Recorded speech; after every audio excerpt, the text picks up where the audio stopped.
My soul longs for your salvation. I hope in your word. Sunday, 26th of April 2026.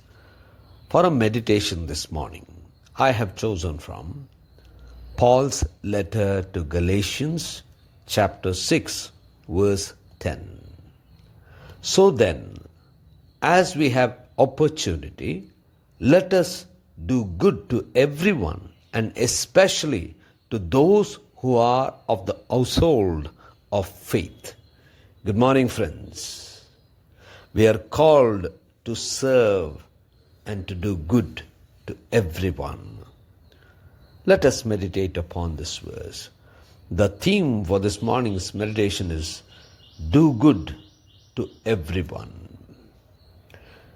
Paul, while writing to Galatians, talks about walking in spirit, for Christ has set us free.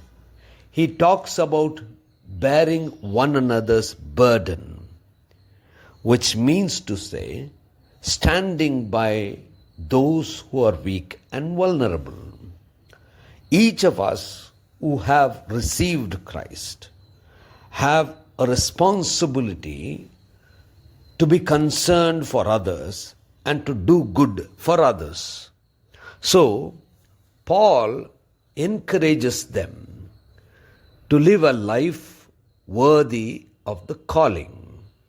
God has created us so that we would be His people, His instruments to do good to the world. When we surrender ourselves to the Lord wants us to touch the world through His love by doing good to the people who need help. There are so many weak and vulnerable, broken and shattered people. It is important for each one of us who have surrendered themselves to Christ to be so sensitive that we understand the need of the others and immediately respond to the need of others. And that is what will reflect the love of Christ.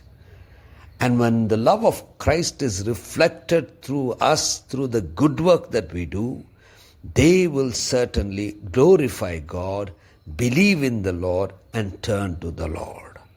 So, let us never stop doing good, in spite of receiving reward or not. For it is the Lord who sees us, and He will certainly reward at the right time. Gracious God, our Heavenly Father, thank you, Lord, for helping us understand that we need to do good, for we have received so much of good from you. In Christ's name we pray. Amen.